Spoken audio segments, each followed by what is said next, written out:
Boss, may mag-apply na ng personal assistant. Tanggapin mo na, boss. 2 buwan pa kasing leave si Dudong eh. Sige, papasukin mo nga. Eto na, boss. Oy, mukhang namukhaan kita. Ikaw yung sumapak sa akin nung nakarang araw ah. Hindi ka tanggap. Tika mo na, boss. Nakita rin kita, boss, doon sa plaza. May dalawang baba. Oy! Tanggap ka na! Boss, babali ako. Ah, kabago-bago mo palang, babali agad? Ikaw, boss, kung nalala mo doon sa plaza na may kasama Oy, magkano bang balihin mo? 10,000, boss. Jesus, kaliit-liit, 20K mo na. Ah, yan na. Salamat, boss. Ikaw naman kasi, boss, bakit mo kasi tinanggap? Bakit mo rin kasi kinuha? Boss, babalik sana ako. Pambili ko lang ng diaper. Susday, ihagis mo na lang yan. Mas makamura ka pa kaysa sa ibang diaper. Mas mura kasi yung hagis. Sige, boss. Dahil sana pala yung anak mo, hindi ko napansin. Nasa likuran na, boss. Sinagis ko. Bakit mo hinagis? Sabi mo para makamura. Huwag ka na! Ikaw ha? Kabago-bago mo pa lang dito. Lumayas ka na. Mandiskwado pa ako sa'yo. Oh, bakit ka bumalik? Balik ko naman dito. Oh, anong sabi mo? Hindi ko sinabi na may babae ka. Ang sabi ko lang, meron kang kasamang 2 babae na pamangkin mo. Paano pamangkin wala akong kamag-anak rito? Hala. Dahil bumili ka ng pitsay tsaka sibuyas dahon. Sige, boss. Ano ulit yun, boss? Itanim mo kasi yan sa ulo mo yung sinasabi ko. Dahil pitsay tsaka sibuyas dahon. Sige, boss. Boss, may idagdag ka pa ba nito? Sus, Day! May abono na yan, Day! Day, nandyan ba si Kalbo? Umalis, boss. Kumusta na yung sinabi ko magmasad sa akin na babae? Ay, parating na. Parating na. Boss, ito na yan. Kinancel ko na yan!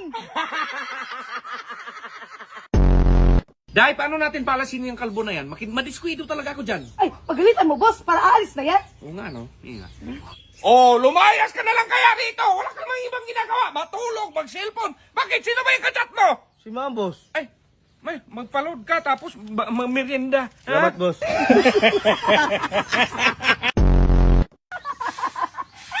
Umalis ka, Day!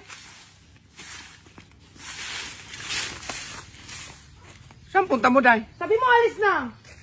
Sa upuan lang kita pinay... Huwag ka nang bumalik, ha!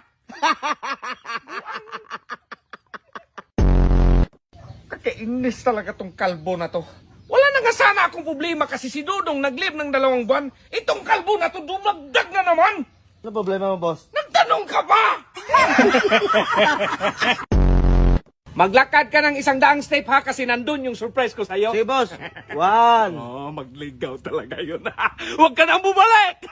58, 76, 87, 99, 100. Oh, saan yung surprise mo, boss? Boss, natutulog na naman si Kalbo. Saan? Doon, oh. Ingat.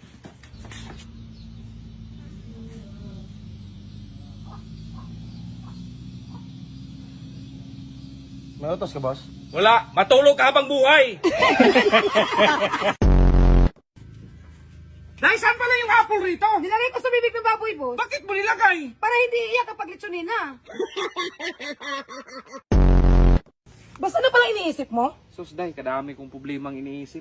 Sus, boss, may kakilala pa naman ko sa dami ng problema ang iniisip na kalbo.